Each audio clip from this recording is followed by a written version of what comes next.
Bueno, vamos a hablar un poco sobre el desarrollo histórico del dogma. Para comenzar, vamos a definir lo que es un dogma según la Real Academia Española. En su diccionario, un dogma es un postulado que se valora por su condición firme, verídica, y el cual se reconoce como una afirmación irrefutable frente a la cual no hay espacio para réplicas. El término viene del griego y quiere decir doctrina. En la Iglesia Católica, un dogma es una verdad absoluta y absolutamente segura sobre la cual no se cierne ninguna duda.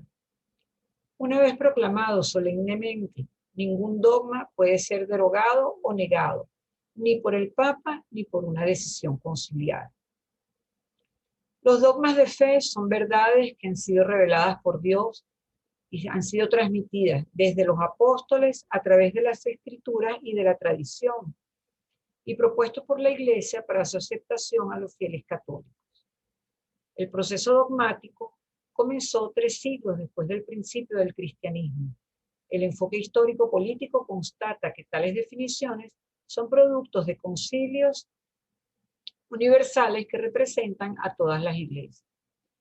En su origen, el concepto de dogma estaba vinculado a una norma, regla o decreto impuesto por alguna autoridad. También se utilizaba para referirse a la opinión propia de una escuela filosófica. Sin embargo, a medida que la Iglesia fue ganando autoridad, el término quedó asociado de forma directa a la idea de dogma teológico. En la historia del cristianismo, pero no en sus inicios, surgieron los dogmas progresivamente. La primera definición dogmática, la del Concilio de Nicea, data del 325, y la última sobre la Asunción de María de 1950. A medida que el poder se fue apoyando cada vez más en el cristianismo y la religión resultaba importante políticamente, aparecieron los concilios y las definiciones para unificar la estructura, la disciplina y la fe de la Iglesia. La historia de la Iglesia ha hecho que de las herejías la causa principal de los dogmas. Cuando hay una desviación, el magisterio debe intervenir y poner en guardia a los creyentes mediante manifestaciones que cierren los caminos al error. Según la Comisión Teológica Internacional, hay que interpretar a los dogmas de 3 maneras.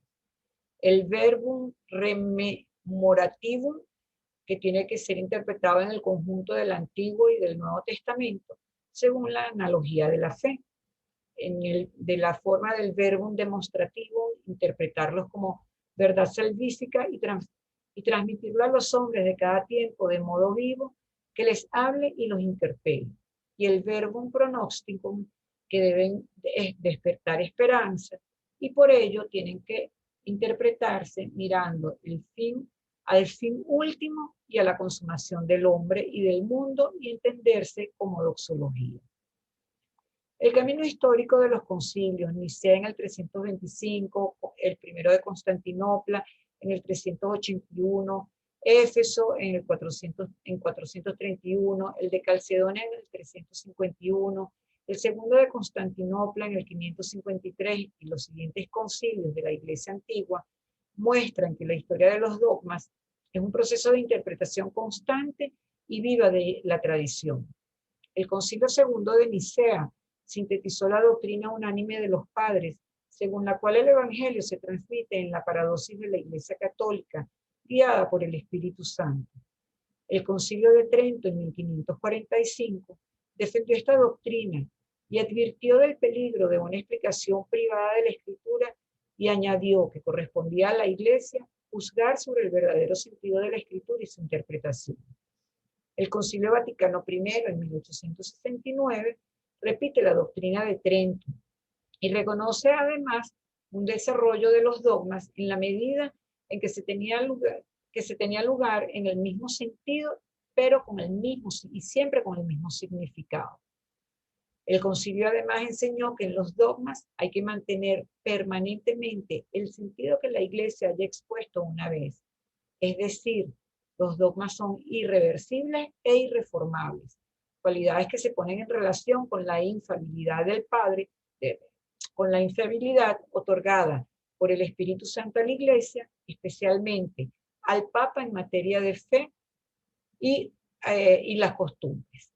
El Papa Pío XII, en la encíclica Humani Generis en 1950, Advirtió del peligro de un relativismo dogmático que abandona el modo de hablar tradicional de la Iglesia para expresar el contenido de la fe en una terminología históricamente cambiante. El Papa Pablo VI, en la encíclica Mysterium Fidei en 1965, exhortó a permanecer en el modo de expresión exacto y determinado. Y el Papa San Juan Pablo II, en su carta apostólica Ecclesia Dei en 1988, confirmó este sentido de una tradición viva. Los dogmas son ciertamente históricos en cuanto que su sentido en parte depende de la fuerza de expresión del lenguaje empleado en un tiempo determinado y en circunstancias concretas. Las primeras definiciones dogmáticas han sido producidas por concilios ecuménicos en momentos de crisis, productos de herejías para dar fin a debates doctrinales en los que las posiciones parecían irreconciliables. Tenemos, por ejemplo, en el concilio de Nicea, la crisis arriana. Arrio afirmaba que el Padre era la fuente del Hijo, negando la coeternidad y consubstancialidad entre ellos. Es a partir del concilio de Nicea que se afirma esta consubstancialidad. El término de Trinidad es relativamente tardío y se impone a partir de la segunda mitad del siglo III, y en el siglo IV es cuando realmente es atestiguado después del concilio de Nicea como consecuencia de todos aquellos debates provocados por Arrio. El movimiento neumatómaco, que son aquellos que niegan la presencia del Espíritu Santo, se debaten en el concilio primero de Constantinopla. El concilio no define como tal un dogma trinitario. Ellos se contentaron con decir que el Espíritu Santo, como el Hijo, compartían con el Padre un mismo estatuto ontológico, afirmando que el Espíritu poseía lo que el Padre y el Hijo tenían en común. Era una confesión trinitaria, pero no un concepto como tal. Esta decisión de Constantinopla impide que se siga pensando en el Espíritu Santo como algo impersonal. Es una decisión de tipo dogmático, pero esta definición de dogma del concilio de Constantinopla solo se conoce a partir de un sínodo que se hace un año después. Luego, en el concilio de Éfeso se discute por la crisis nestoriana que separa las dos naturalezas de Cristo. Después viene el concilio de Calcedonia con la crisis monofisista que declara y ellos declaran que Cristo es verdadero hombre y verdadero Dios, con su doble consubstancialidad con Dios. Al concilio le costó decidir, pero deseando evitar cualquier lectura monofisista, optó por la fórmula en dos naturalezas. El concilio quiso impedir que se diga que la naturaleza divina estaban separadas y que cada uno tiene un principio de existencia independiente. No todos los concilios dieron una definición exacta de lo que es un dogma. Por ejemplo, en Éfeso se defiende la virginidad de María, pero no hubo una definición como tal. En el segundo de Constantinopla no define ningún dogma, pero todos tienen una obra dogmática que acaba con alguna herejía. El dogma busca preservar una convicción de fe. El Concilio de Trento merece una especial mención, porque en él nace una más cercana definición y una más fructífera exposición de los santos dogmas de la religión y la condenación y represión de errores. Los libros íntegros del Antiguo y del Nuevo Testamento, con todas sus partes, deben ser recibidos como sagrados y canónicos, porque habiendo sido escritos bajo la inspiración del Espíritu Santo, tienen a Dios por autor y han sido confiados como tales a la misma Iglesia.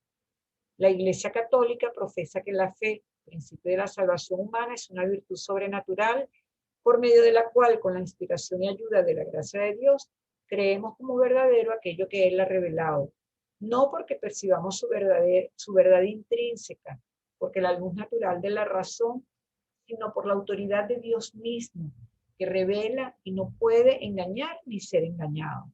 Así pues, la fe es una garantía de lo que se espera, la prueba de las realidades que no se ven.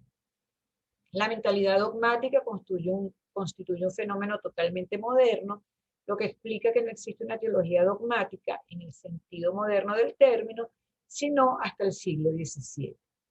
La actual concepción del dogma católico se encuentra en la Constitución Dei Filius, proclamada durante el Concilio Vaticano I, el 24 de abril de 1870, en el numeral 3011 de Dessinger, y reza de la siguiente manera: ahora bien, debe creerse con fe divina y católica todas aquellas cosas que se contienen en la palabra de Dios escrita o tradicional y son propuestas por la Iglesia para ser creídas como divinamente reveladas, ora por solemne juicio, ora por su ordinario y universal magisterio.